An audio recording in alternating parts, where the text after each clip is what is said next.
Muric reacts to viral video owner of the collapsed building turned down Muslim engineer. Welcome to the news and thank you for tuning to listen. An Islamic human rights group, the Muslim Rights Concern, has claimed that the rejection of a Muslim engineer who went for a job at the site of a collapsed 21-story building on Jara Street, Ikoyi, Lagos, but was rejected by the developer, Femi Osibana, on account of his faith is a strong evidence of the alienation of Muslims in Yoruba land. Muric reacted to the development in a statement by its director and founder, Professor Ishak Akintola, on Friday. It said, a video clip on YouTube has featured a certain Sikiru Adebowale who claimed to have gone for a job interview with the developer of a 21-story building on Jara Street, Ikoyi, Lagos, which collapsed on Wednesday, 2nd November 2021. Mr. Sikiru Adebowale, a Muslim, told viewers that the developer refused to employ him because he is a Muslim. Expectedly, the video has gone viral. But despite the fact that millions of Nigerians have viewed the video clip, we in Muric suspect that few people will comprehend the implications therein. Of course, we as an Islamic human rights organization must not lose sight of one salient point, which is inherent in the revelation. That video clip is an undeniable evidence that of the alienation, marginalization, impoverization, and persecution of Yoruba Muslims by no other than their fellow Yoruba who happens to be Christians. We urge those who do not believe us to review the video clip and listen to Mr. Sikiru Adebowale as he was being interviewed by a television station. According to him, the man who interviewed him at the site was a developer who was a fellow Yoruba man and a Christian. The man who went to apply for a job at the site is also a Yoruba man, but he is a Muslim. But after the professional aspects of the interview had been held, the developer still complained that the applicant could not be employed because he is a Muslim. He asked the applicant the name of a church he attended, and the warmth melted like ice cream in the burning sun when the latter told him that he is a Muslim. As a result of this rejection, the applicant left the site in frustration. But a 21-story building, which was under construction, collapsed 1 hour after he left the site. While we congratulate Mr. Adebowale for escaping almost certain death or severe injuries, Muric sympathizes with the bereaved families, the injured victims, and the Lagos State government over this avoidable tragedy. But the truth which must be told is that the sad incident has exposed the sufferings of Yoruba Muslims under their overbearing and selfish Christian overlords who want all political offices, all civil service vacancies, all teaching jobs, all construction works, etc. for Christians and Christians alone. The wind has blown and we have seen the wrath of the hand.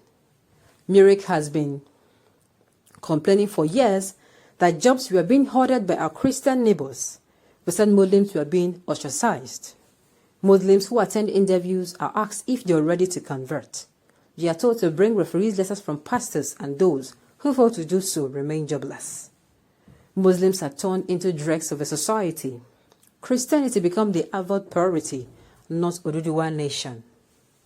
We said in time, without number, that all the noise about Oduduwa nation is a facade, a mere deception designed to trick Yoruba Muslims into an irredemptive trap that will further push Yoruba Muslims into the abyss of political marginalization, social segregation, and economic impoverization.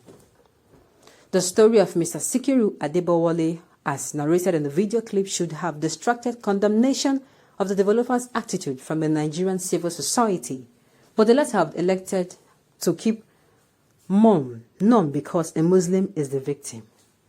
This is a case of religious apartheid publicly exposed. It is interesting to note that a victim is a Yoruba man, dicto for the oppressor. Those Muslim girls persecuted over a hijab in Yoruba land are also Yoruba. Ironically, the oppressors are also Yoruba.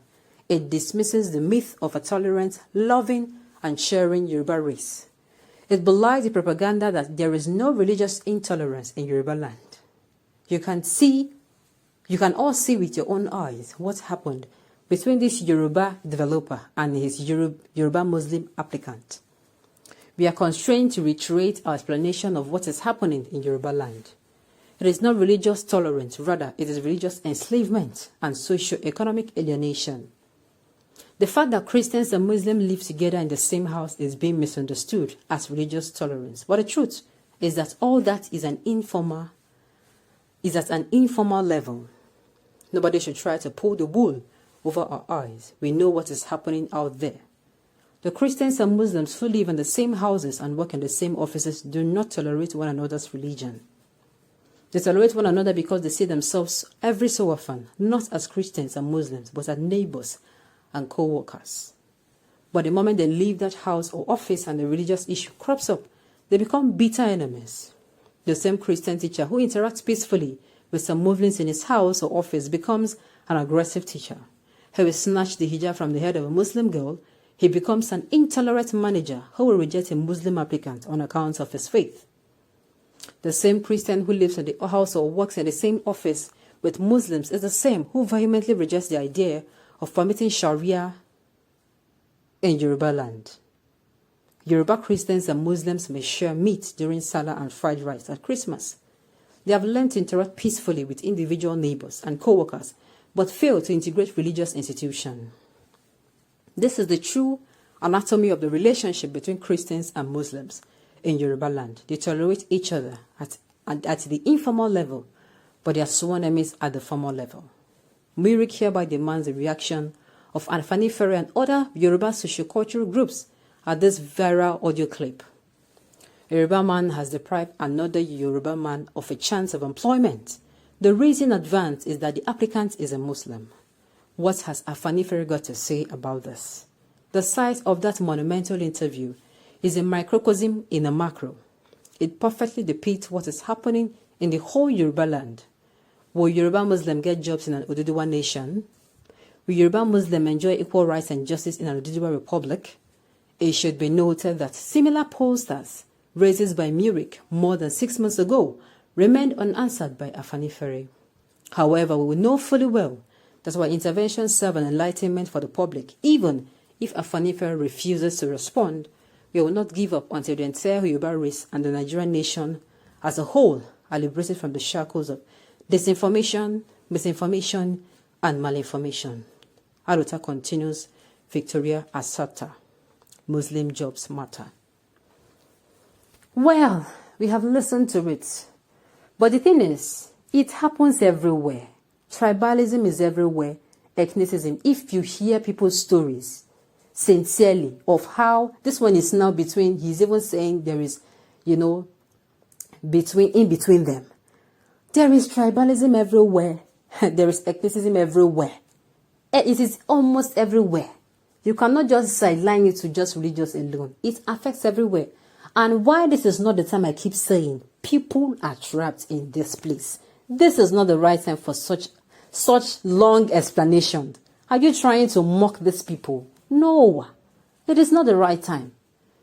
Strategies on how to get more people out of that place while they're still alive should be the discussions and not this. On this note, we have come to the end of the news. We say thank you for tuning in to listen. Until I come your way next time, enjoy the rest of the day.